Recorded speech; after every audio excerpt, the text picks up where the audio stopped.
l'alerte première est sortie le 5 mai. Et nous, on a diagnostiqué le virus le 14. Après l'alerte officielle de nos équipes qui ont confirmé qu'il y avait une maladie hémorragique le 8 mai. Donc dans les 7 jours, nos équipes avaient déjà confirmé le diagnostic. Et dans les 7 jours, donc le 14 avant-hier, nous avions déjà le séquençage, c'est-à-dire nous avions déjà le type génétique du virus. Alors donc, quand on regarde le nombre de personnes qui ont été touchées, par notre recherche active, c'est-à-dire nos équipes vont vraiment chercher, ce n'est pas où nous attendons passivement qu'on vient nous dire, mais ce sont nos équipes qui cherchent.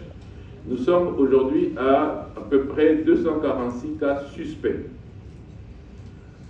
Et nous avons comptabilisé au niveau de la communauté, mais aussi au niveau des centres de santé, au total 80 décès. Alors, dès lors que nous avons le diagnostic, comme je dis, le diagnostic a été fait avant-hier soir, hier, le ministère a informé le Conseil des ministres et a fait la déclaration officielle de l'épidémie, donc la 17e épidémie d'Ebola. Nous avons un pays où cette maladie sévit depuis plusieurs années. Comme je viens de dire, on est à la 17e épidémie. Et c'est toujours une maladie zoonotique, c'est-à-dire que ça vient toujours des animaux vers les humains. Et malheureusement, ça entraîne ensuite une contamination interhumaine. Aujourd'hui, nous sommes encore en train de regarder, étant donné qu'il y a déjà eu l'épidémie à Bundibugyo en 2012, nos équipes, notamment l'INRB, est en train d'aller plus loin dans la recherche génétique pour voir si c'est, après ce séquençage, si c'est un virus qui vient de l'animal ou c'est un virus de 2012, enfin une souche qui émane de la résurgence de celui de 2012. Dans tous les cas, la réponse sera la même, c'est-à-dire ce sont des mesures de santé publique. On va revenir à ces mesures de santé publique. Le défi que nous avons, le premier défi majeur que nous avons, c'est la zone qui est touchée. La zone qui est touchée est une zone très commerciale. Comme j'ai dit, il y a beaucoup de mines là-bas, et notamment dans la zone de santé de Mongwalu, où il y a effectivement beaucoup de mines, et donc le trafic, le transport, les gens vont dans beaucoup de directions. Et ces directions-là, c'est le Nord Kivu, bien sûr, c'est la Chopo, c'est le Haut-Ouélé, mais c'est aussi l'Ouganda, c'est aussi le Sud-Soudan. Et donc, le défi, c'est de contrôler, de surveiller de manière très, très active tous les cas dans ce mouvement de personnes qui sont dans cette zone-là. Le défi aussi, c'est que les personnes arrêtent de penser que c'est une maladie mystique, mystérieuse. Parce que ce sont ces rumeurs-là qui font que les gens ne se présentent pas dans les centres de santé parce qu'ils pensent qu'il faut aller dans les centres de prière, dans les écoles, dans les endroits pour aller prier, ou alors chercher des solutions auprès des personnes qui ne sont pas du tout habilitées, parce qu'on pourrait penser que c'est une maladie mystérieuse. Donc la première chose que je voudrais vraiment passer comme message, c'est que ce n'est pas une maladie mystérieuse. Il ne faut pas se cacher avec cette maladie. Ce n'est pas de la sorcellerie. Il faut absolument qu'on identifie les personnes et qu'on puisse les prendre en charge.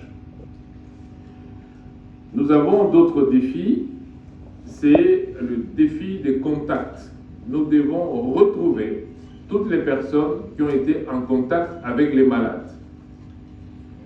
Et cela est très important, ça nous permet de faire le suivi, la traçabilité et le repérage pour pouvoir aussi bien diagnostiquer rapidement, mais aussi prévenir les contaminations.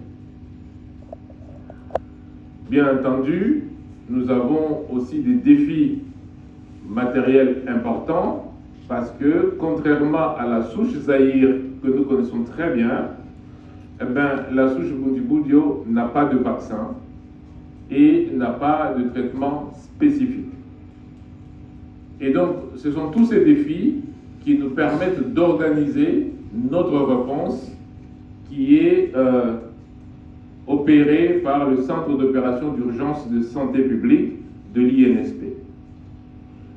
Nous avons, avec la déclaration que nous avons faite officiellement hier, donc en moins de 24 heures du diagnostic, nous avons donc ainsi mobilisé tous les partenaires pour que nous ayons une réponse adaptée au niveau de risque de cette maladie.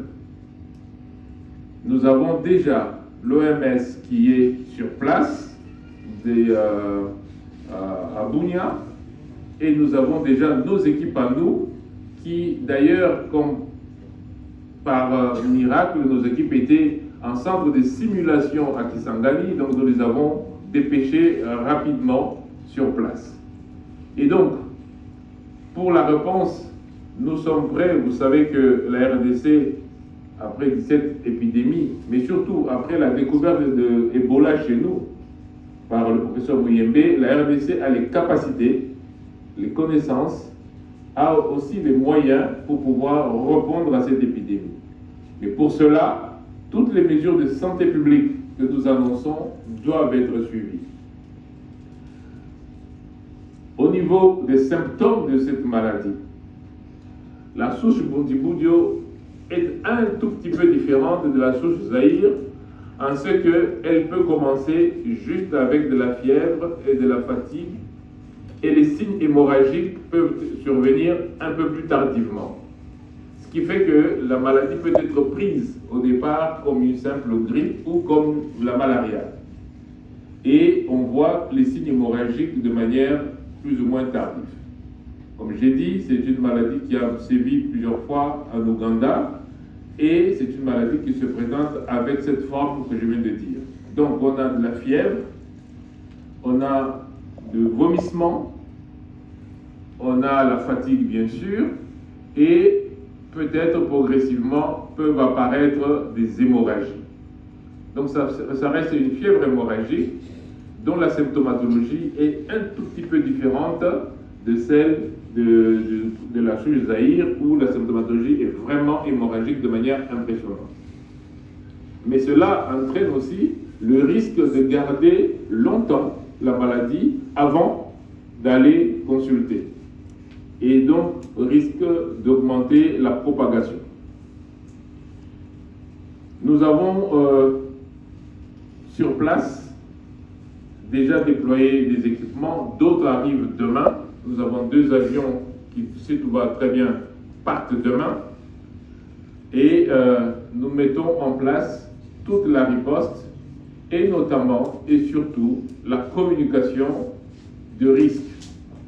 Parce que vraiment, comme vous comprenez que c'est une maladie dont la contamination se fait par les contacts, c'est vraiment prévenir le contact, c'est vraiment se laver les mains, c'est vraiment éviter les rites mortuaires, parce que dès qu'il y a quelqu'un qui est décédé, la famille pleure en essayant de toucher le malade, en essayant d'évoquer parfois des esprits, mais surtout en restant en contact avec le corps, et ça c'est très dangereux. C'est d'ailleurs comme ça qu'on a eu l'explosion après ce décès d'un infirmier. Encore une fois, il faut rendre vraiment hommage à nos prestataires de soins, parce que parmi les cas confirmés, avec le laboratoire, il y en a 8 qui ont été confirmés par le laboratoire. Eh bien, on a 4 qui sont de professionnels de santé. Donc vous voyez que nous payons en tant que professionnels de santé le plus lourd prix dans la lutte contre les épidémies. Mais cela nous permet de dire à la population s'il vous plaît, écoutez les mesures que nous annonçons, les mesures de santé publique que nous annonçons. Premièrement, ne cachez pas la maladie. Si vous-même vous sentez malade, allez annoncer vous-même. Pourquoi? Parce que on va vous prendre en charge. Et plus tôt on vous prendra en charge, plus tôt vous avez des chances de vous en sortir. Je rappelle qu'avec cette souche, le taux de létalité est très important. On peut aller jusqu'à 50% de taux de létalité. Et donc, plus tôt on vous prendra en charge, plus tôt on pourra résoudre le problème. Donc ça, c'est la première chose. La deuxième chose, c'est que quand vous remarquez que quelqu'un est malade, et surtout je parle de cette partie du pays, vous-même annoncez cela aux autorités sanitaires pour qu'on puisse d'une part le prendre en charge, mais d'autre part retracer tous ceux qui sont autour ou qui ont été en contact pour faire le suivi. Au-delà du contact et des personnes déjà malades, c'est les mesures d'hygiène habituelles, c'est-à-dire se laver les mains régulièrement, éviter de contact avec toutes les personnes qui ont des signes, mais aussi, je rappelais que c'est une maladie qui vient souvent, c'est une zoonose, donc dans ces milieux-là, ne pas ramasser des animaux morts et les manger. Et pour les autres animaux, pour les autres viandes, les cuire suffisamment.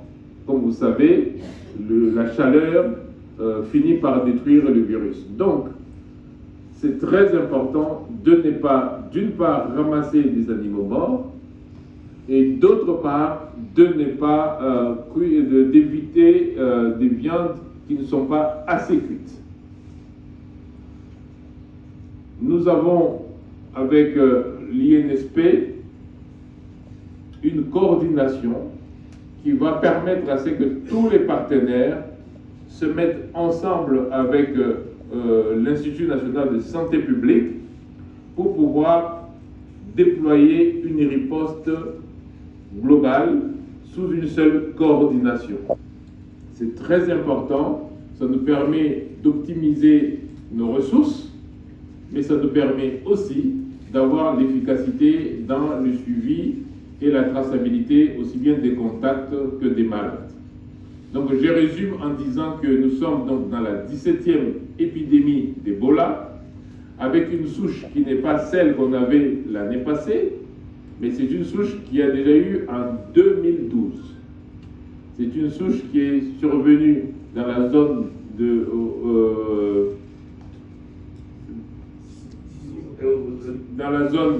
Ituri, enfin dans la province d'Ituri, dans 3 zones de santé. Et ces 3 zones de santé, c'est important de le dire, et c'est pour ça que j'ai hésité, parce que vous voyez, à Boulapé, on a eu l'épidémie dans une seule zone de santé. Mais là, à cause du trafic, 3 zones de santé sont déjà touchées et on a déjà, si nous comptons tous les morts que nous-mêmes nous sommes allés partir rechercher dans la communauté, nous sommes déjà à 80 morts. Donc ça montre l'importance des mesures de surveillance épidémiologique que nous avons. Alors, je vous rappelle les 3 zones de santé qui sont donc la zone de Rwampara, la zone de Mongwalu et bien sûr la zone de Bunia. Et bien entendu, on a l'extension qui nous semble aller jusqu'à Butembo. Donc nous devons absolument être conscients de cela et nous mettre tous en mode riposte, en mode protection contre ce virus. Ce n'est pas une maladie mystique, donc c'est très important de signaler ça aux autorités sanitaires au lieu de gérer ça dans la communauté, ce qui fait retarder la prise en charge, notamment le diagnostic.